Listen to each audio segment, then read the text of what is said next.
You're listening to Sox in the Basement, a production of the Broadcast Basement Limited, where every show is 30 minutes of good and comes from a basement bar on the south side of Chicago. Pull up a stool, pour a cold one, and join us right now for Sox in the Basement. Heard everywhere podcasts can be found, and always at soxinthebasement.com. I've gotten back to cooking recently. If you listen to the last show, you know that a lot of things have changed around here. And now all of a sudden I'm making meals again. And it's a manly house now, right? I mean, we've got the 15-year-old boy, the 8-year-old boy. Lots of meats and cheeses. And then we got my 17-year-old daughter, but she's always been a little bit of a tomboy, at least in how she acts, right? Like she takes kickboxing and jiu-jitsu, which, you know, the defensive tactics have come in handy in the last month or so. And so I have that as like my group now that's living with Dad. And we're all just, you know, going through our day each and every day. And I'm just doing a lot of things on the grill and a lot of meats. A lot of meats, buddy. And when I screw up, it's just a pizza. Like the pizza guy knows me by name now when I screw up. Right. Because you're really living out the, what we would call the stereotype of the single dad. Yeah, I burned the dinner, so we're just getting pizza, guys. Right, we've done it. Or I screwed up and forgot to take dinner out because, you know, you got to freeze the meats. Like you go to the store, you buy the meats, but you got to eat the meats really quickly, and you get a deal if you buy more meats. I've already kind of figured this out. So then you got to freeze the meats, but then I got to take the meats out of the freezer, and when I forget to do that, it's pizza time. It's pizza time because the meat's too frozen to cook. Yeah. Or it's fish sticks or something like that. But it's okay. It's totally fine. Now, some of you are addicted to ballpark food, and you're going to get into the off season here, and you're actually probably going to lose a little bit of weight if you've been going to a lot of games. And I don't think there's a lot of you going to a lot of games when I look at the attendance, especially in the last month. But for those that are going and stress eating the ballpark food, you're going to lose some weight. Right. If you've been going and eating at a lot of games, you know, you might be looking for another place to go eat, right? You might be saying, where else can I go? Cork and Carry at the Park has food all year round, okay? It's a great kitchen over there. It's a great environment. It's a great time of year to get over there as well. The award-winning burgers 2-for-1 on Mondays, non-Sox home games. Well, guess what? You got lots of those coming up because this team ain't going anywhere in the postseason. And you can go over there and have a burger and have a beer or something else from their bar and check out all the craft beers they have on tap and the friendly atmosphere in the neighborhood. And you can sit there and watch playoff baseball and wish it was your team. Or you can go out to Beverly and check it out there along Western Avenue. And you can sit there in their beautiful Irish pub with the excellent patio. The patio's got TVs on it. Perfect if you like the crisp fall air. You want to sit out there and have a beer and watch playoff baseball. See more at corkandcarry.com. You know, and I'll be doing that. I'll be watching. I don't know what team I want to adopt yet. I really loved the speech when the Orioles won the AL East. And their manager goes, nobody thought we were going to do this. And we got 100 wins.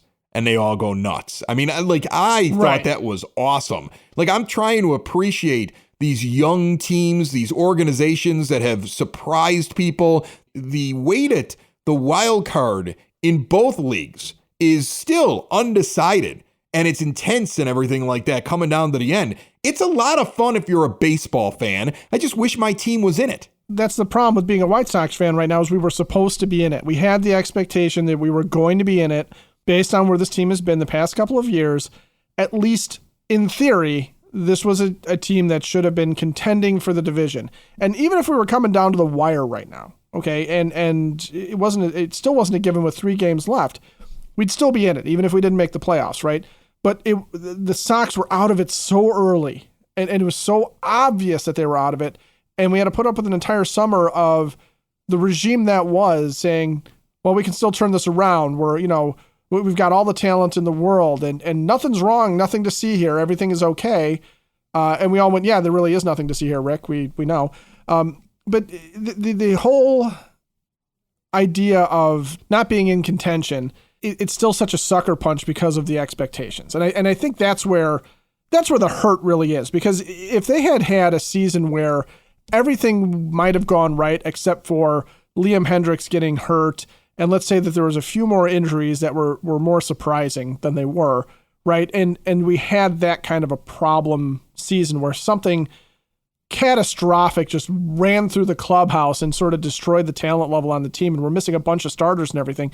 I think everybody would feel a little bit better, like, well, this might have just been one of those. No, I wouldn't feel that way. Years. But, no, I'd just be angry.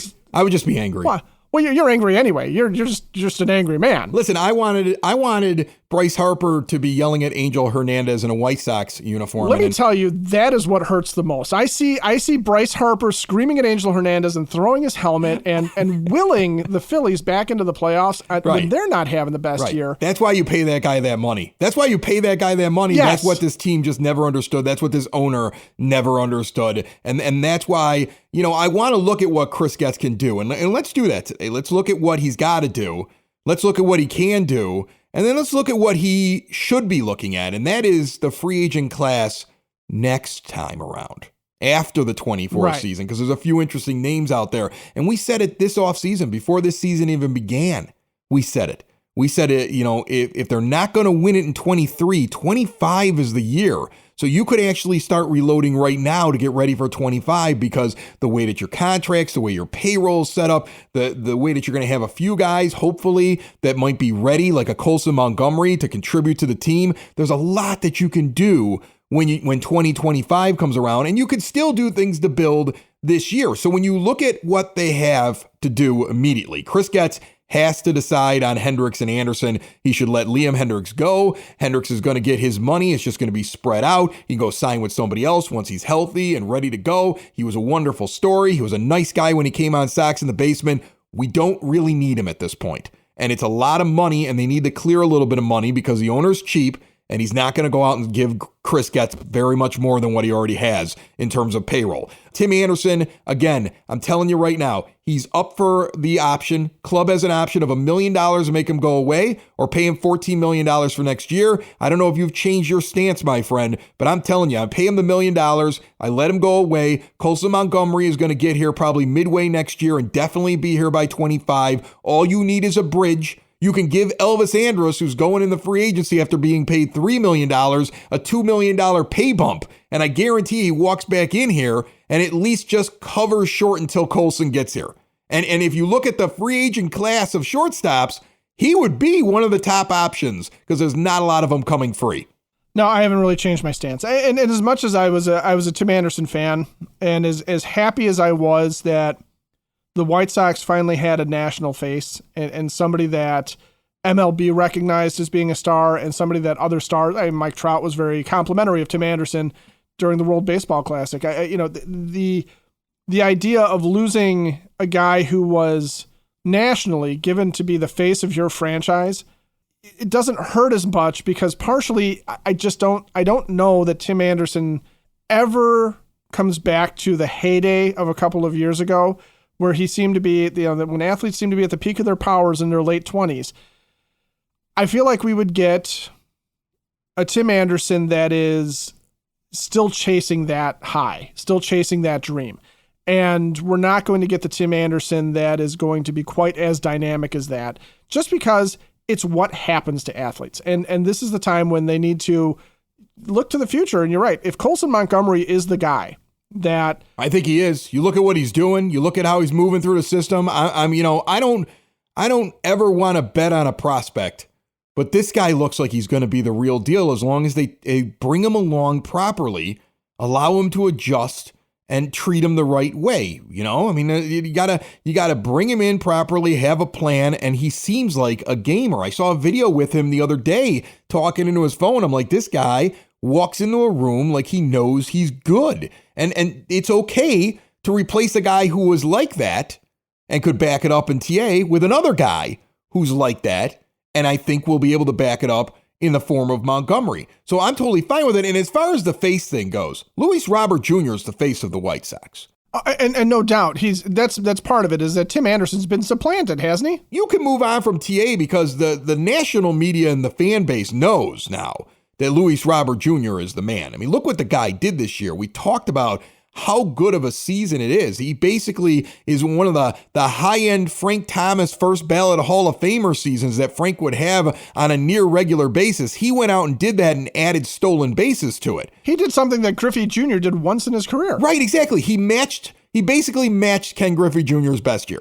this year. That's what he went out and did. And he's 25 years old, and there's going to be more seasons like it as long as he stays healthy. And it's a shame that it ends on an injury, but I'm not worried about him. He's proven to me this year that he can be an everyday player, lead a team, lead him with his bat. He doesn't need to be a vocal player. I think that the perception of Robert Jr. is this is not a guy who's going to stand up on a bench in the locker room and tell everybody let's effing go. Like that, he's not going to do that. But he leads much like a Paul Konerko by going out there and just doing his job. And that's what we've been waiting for. Yeah, and that's part of moving on from TA as the face of the franchise. Is from a player standpoint, he's not going to be as good. From the face of the franchise standpoint, Luis Robert Jr. is going to be a guy that is going to become, if he's already on the radar for it, and it's only going to grow bigger. I mean, he is the reason why people kind of universally panned the way the home run derby was run, right? Because they were hearing. Best. He was one of the best guys out there, and that derby did not work in the favor of him. Well, and the commentators were talking about the majesty of his shots, and fans at home weren't getting a chance to appreciate it because it had to be done so quickly. That's the man whose legend is still on the rise and is going to grow. You know, you don't necessarily need Tim Anderson.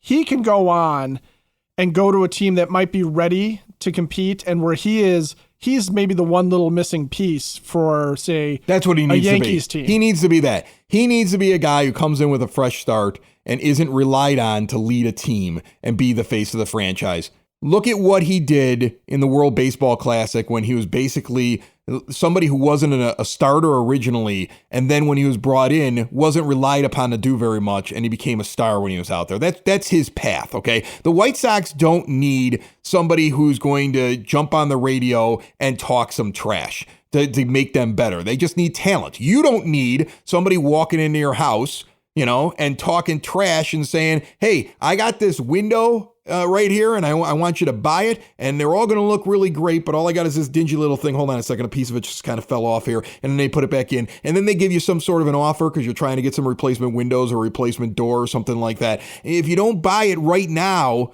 that offer might be gone by tomorrow. I don't know how long my boss is going to let me offer it. You don't want to deal with any of that. For exterior windows, doors, patio doors, and storm doors, and no high-pressure sales, go into the showroom at Window and Door Superstore of Oak Forest. They've been doing it this way for 40 years with an owner in the showroom and on site, their own installers. Nothing's in a book, no dingy little examples. It's all right there in the regular size for you to see. All major brands custom made with no stock items for a perfect fit. Half block east of 159th and Ridgeland at 6280 159th Street. See more at windowdooroakforest.com. Here's the thing. After he deals with the options, Chris Getz, he's got the arbitration, right? There's only a couple names that matter. You're going to offer arbitration to Cease. You're going to offer arbitration to Kopech, I think. I hope that they're planning on moving him into the bullpen. I think that's where he should be. You're going to offer arbitration to Andrew Vaughn.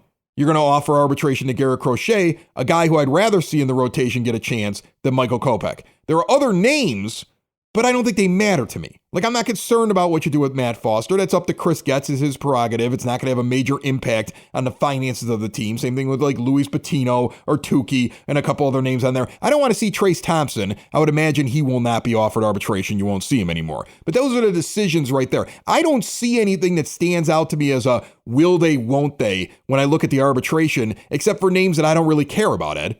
Right. The obvious ones are the obvious ones. And then on this team, it's just a matter of, does Chris Getz see something that he thinks is useful? In his deep dive. He's got to do that deep dive, and then he's got to figure out the usefulness. The deep dive, he's got to dive, and then he examines the usefulness. That's the process. Well, and also depth. Okay, so you bring up like Touki Toussaint. Okay, let's say that Toussaint is not good enough to be in the White Sox 2024 rotation, but you need to stash him at AAA Charlotte. Okay? That's not necessarily a bad thing if you've got to spend a little bit of money to get somebody there that you kind of trust, or maybe you thought enough of to give him a tryout this year, and you decide this might be the glass case guy. This might be the guy that I send down there, and he's the first one I call up when somebody goes down, right? Well, the problem is he doesn't have any more options left.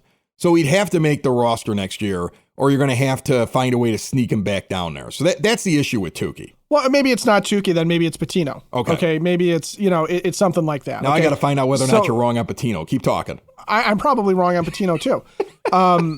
I mean, these are names. Here's the thing, right? I mean, as much as you listen to this show because we're the ones that are trying to pay attention to these names, sometimes it's hard to pay attention. Patino's got an option. Okay, you're good. He's got one more Patino's option. That's the guy you put. You put him in a glass case and you keep him in arbitration because you can hide him in AAA for next year. That guy you give arbitration to. I got you now. Right, because you're sitting there going, all right, I've seen enough of him this year to know this is what we think we can get out of this guy. And for Tukey, it's, do we think that that's maybe our fifth starter for next year? Because we are not planning on contending. There's no way I can build a starting rotation out of the free agent market in 1 year. Some of the guys who traded for aren't going to be ready. At least I know I can throw this guy out there every 5 days. And if he's not very good, oh well. If he turns out to be really good, okay. Listen, there are pitchers out there. I hate the idea. Here's my issue. He won't say rebuild. Getz won't say rebuild. It doesn't need to be 5 years of a rebuild, but you have to rebuild your team. No, you are rebuilding the team no matter what. Next year, you have to rebuild your team. You're not going to win anything in 24. You have to show fans, and you have to show yourself, and you have to show the players on the team that are part of the organization, and you have to build as quickly as possible. Because again, I think you could be a contender right away in 25 if you do this right. There are pitchers out there that you could sign to multi-year deals and work with, because they could be a part of things in 25. Don't wait until 25 to spend money on pitching. That's what I'm saying. You don't want to go into the 24-25 offseason and have to go find 3 pitchers.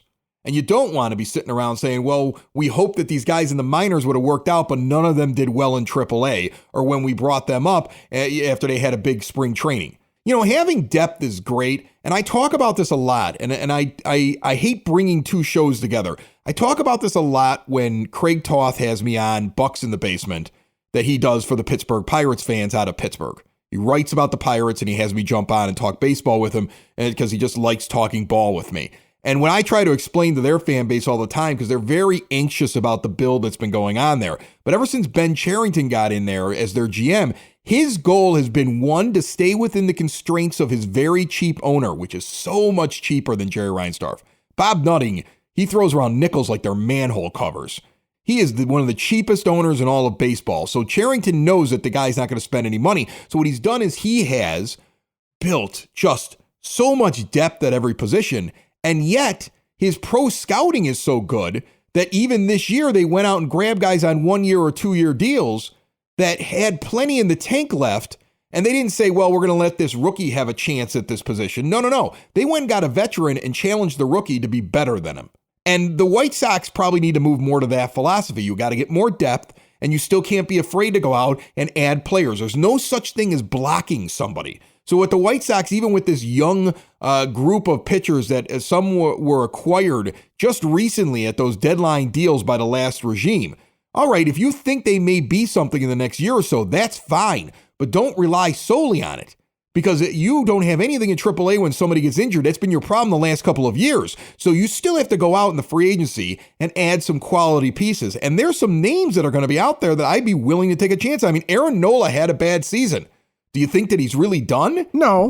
Jordan Montgomery's been a serviceable pitcher. Jack Flaherty, I would think at some point it comes back. He was too dominant.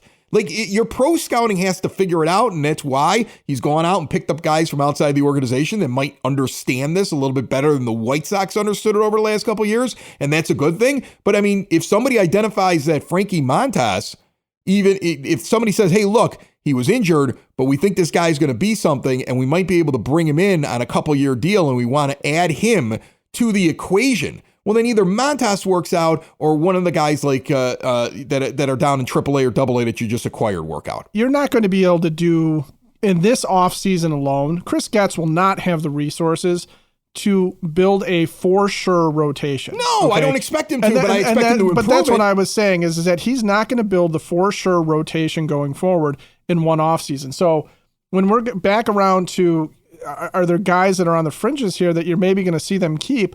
I think for depth purposes, yes, you are going to see him maybe take a chance on some guys that they know, in addition to doing what you're talking about, which is sitting there saying, okay, this offseason, I'm going to kick the tires on Jordan Montgomery and Jack Flaherty, and I'm going to kick the tires on Frankie Montas, and I'm going to see which one of those guys, the pro scouting, Josh Barfield, Brian Bannister now is your pitching coordinator, which one of those guys, or two of them maybe, do we think that we're going to grab here? 2 or 3 guys. Depends on what their ask is as well, right? Aaron Nola had a down year, but Aaron Nola's still going to command some pretty decent money. Jack Flaherty had a down year.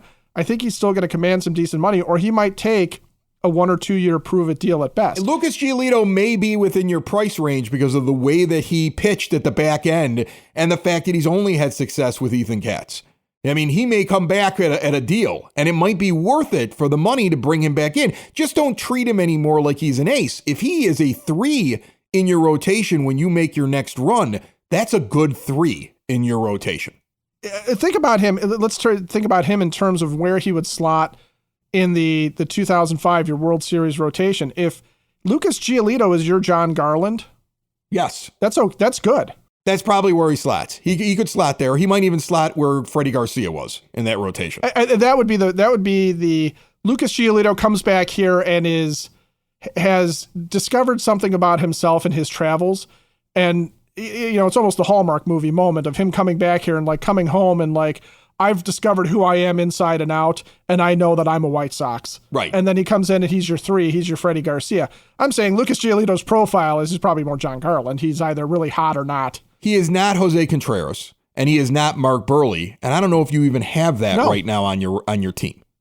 Honestly, that's my biggest worry. I kind of worry that Cease's ceiling is Freddie. Sox in the Basement listeners, do the hard work. And if you're a hardworking man or woman on the South Side, you need to be outfitted properly. And that's why you should visit Red Wing Shoes in Evergreen Park, New Lenox, and Geneva. A work boots specialty store that carries sizes from 6 to 16 and feet as wide as 4E. A 115-year-old company that came out of Red Wing, Minnesota. And one of its largest stores in the entire Midwest is in Evergreen Park, Illinois, ever since 1976. When you're on your feet, the footwear is everything. So why not get an expert fitting? They warranty, repair, and offer free conditioning with laces. And they also carry Carhartt work clothing as well. Located at 3347 West 95th Street in Evergreen Park, Illinois, at 208 East Maple Street on Route 30 in New Lenox, or at 1749 South Randall Road in Geneva. Visit them today. You work hard. You've earned it. Red Wing Shoes. I love how we've devolved into comparing this team to the 05 White Sox. It's like when people talk about the Bears and all they do is bring up 1985. We're becoming those guys. I'm going to say that this sidetrack back to 2005 is brought to you proudly by the Village of Lamont. If you want to experience a downtown with real history, great eats and drinks, and green spaces filled with adventure, visit the Village of Lamont, shop, dine, drink, explore, and visit lamontdowntown.com. They don't have a Mark Burley or a Jose Contreras.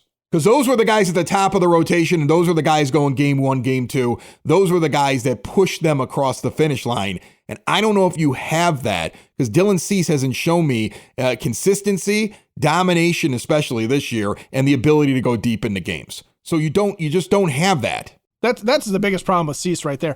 And you mentioned Garrett Crochet versus Michael Kopech in the rotation next year.